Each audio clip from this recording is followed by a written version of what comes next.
Hello, BookTube. I almost forgot the mail. Sorry, it hasn't been a good January. So I'm missing days of videos, and I'm not recollecting my game the rest of the time.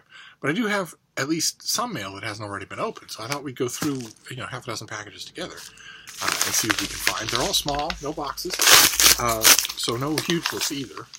But let's see what the first one is. Okay, the first one is from Europa Editions, the wonderful people at Europa Editions. Always fantastically interesting books, and always well designed. Their paperbacks are well designed. Oh, we've seen this already. This is the finished copy of Sacred Darkness, the only book on the Soviet gulags that's impossible to read without laughing. That's kind of nice. Based on true events, this book brings together stories of a group of citizens from the Soviet Union who find themselves in an extraordinary, absurd condition. And let's see here. Is the author here? Yes, Levon O'Connell is the author, as you can see. Each chapter carries a single person's name and focuses on a single story. Collectively, however, these portraits create a multifaceted and vast picture of life in the Soviet Union and during its demise. And I've had the advance copy of this. This comes out, it's out already, and I haven't read it. It's on my January shelf, along with a shocking number of other January books that still haven't been read. I need to correct that, so I will get to this right away. But in the meantime, let's move on. Do we have a mail opener?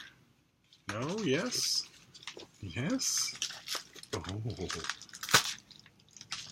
Here, we'll see if we can't get her to put her face on camera later on. These were very cold days here in Boston, and Frida Bean was on the fence about what she thought. She knows exactly what she thinks about any kind of precipitation, snow, sleet, and especially her hated rain. But she was on the fence trying to figure out in these last 2 days what she felt about subarctic, just Arctic cold, single degrees Fahrenheit, so that your body is in emergency shutdown mode as soon as it goes outside. As soon as it's exposed to weather like that, you start to lose 5-6 degrees of temperature every hour. It's she knew right away that she didn't particularly like it, but she's still on the fence about whether or not to simply refuse to do it. I think it probably because cold weather takes her too long to figure out that it's that cold. We're already committed to the walk when we do that. Whereas with any kind of, it's going to rain later in this week, and she's just going to refuse to go outside for 2 days. Oh, okay. All right. Okay, this comes out in early March, and would once upon a time have elicited groans on this channel, but not no more. We are not afraid, nor are we inimical to contemporary poetry, to slim volumes of poetry. This is one such volume. This is by Ilya Kaminsky, and it is Deaf Republic. This is the finished copy of Deaf Republic. Her long-awaited second collection, which opens in an occupied country in a time of political unrest. When soldiers breaking up a protest kill a deaf boy, the gunshot becomes the last thing the citizens hear. All have gone deaf, and their descent becomes coordinated by sign language. The story follows the private lives of the townspeople encircled by public violence, and is told in verse. Yes, told in verse, and many different forms of verse as well, with sign language. Interesting. Okay, so Ilya Kaminsky was born in the former Soviet Union and is now an American citizen. He is the author of a previous poetry collection, Dancing in Odessa, and is the co-editor of the Echo Anthology of International Poetry. He's won a bunch of awards, so I am on board. I no longer fear contemporary poetry. I just dive right in. So let's see. And we've got a bunch of cardboard boxes. No actual box, but some cardboard envelopes. So it might be something good. It probably would be a bunch of finished copies.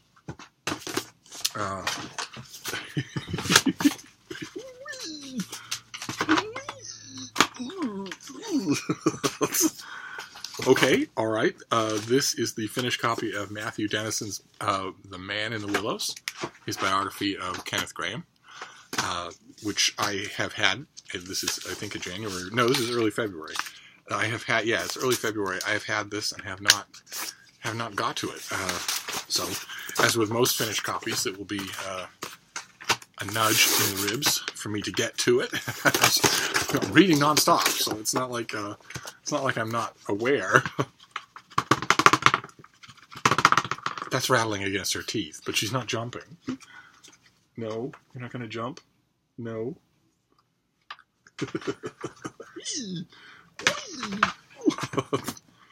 Oh, great. Oh, fantastic. I think I requested this, but I meant to.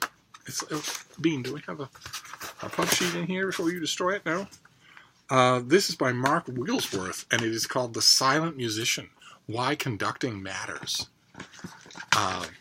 The conductor, tuxedoed, imposingly poised above an orchestra baton waving dramatically, is a familiar figure even for those who never set foot in an orchestral hall. As a veritable icon of classical music, the conductor has also been subjected to some ungenerous caricatures. One in particular, I remember, presented variously as an unhinged gesticulator, indulged megalomaniac, or even outright imposter.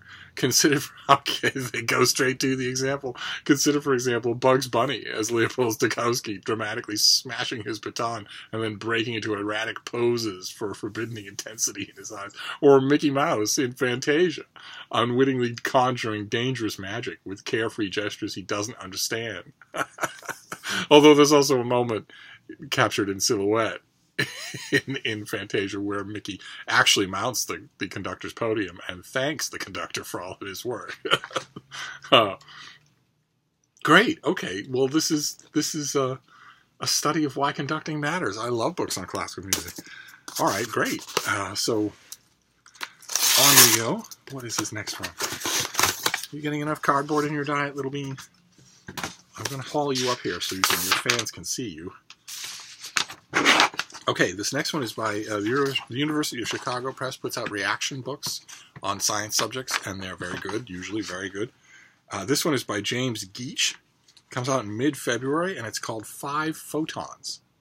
Remarkable Journeys of Light Across Space and Time. 5 photons.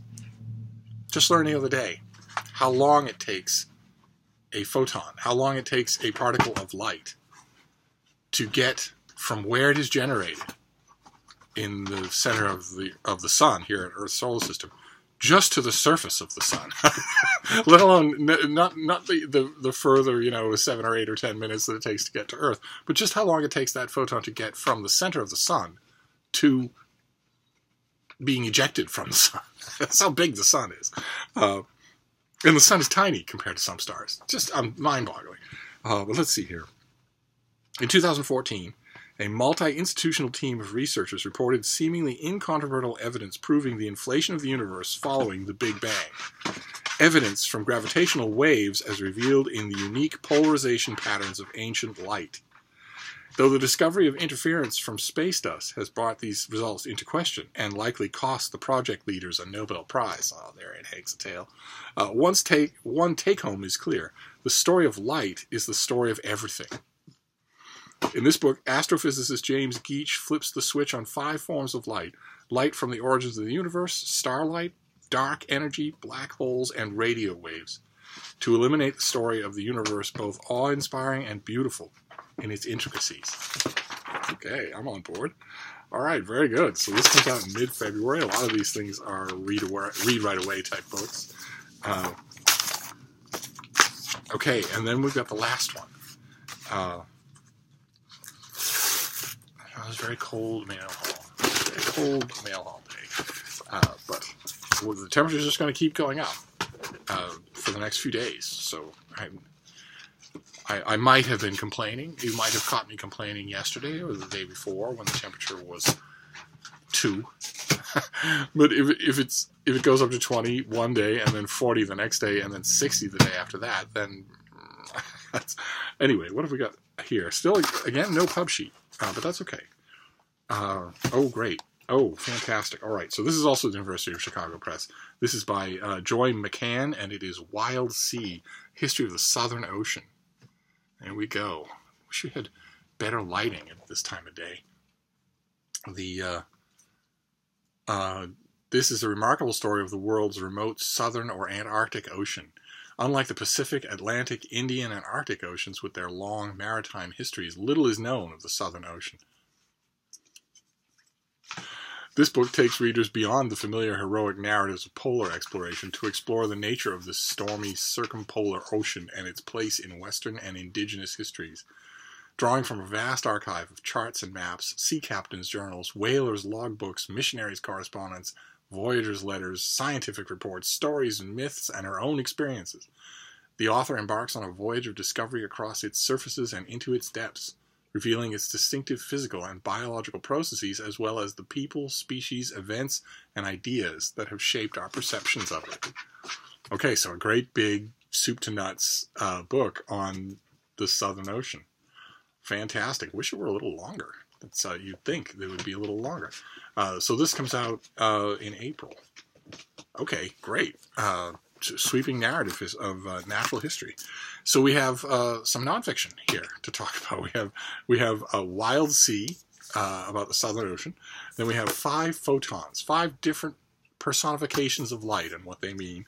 The Silent Musician, Why Conducting Matters. It actually mentions Bugs Bunny in the pub sheet. I guess you can't get away from a cartoon that's that perfect. I wonder if there's a clip of it on YouTube that I could put down. For those of you who don't know what I'm talking about, I'll see if there's a clip of it. Then The Man in the Willows, another short biography of Kenneth Graham. Deaf Republic, slim volume of poetry, this time telling one story, as opposed to, just a collection of random poems that have been published here and there. And last, Sacred Darkness, a book about the Soviet Gulag that is guaranteed to make you laugh. We shall see. I will put that to the test, probably tonight.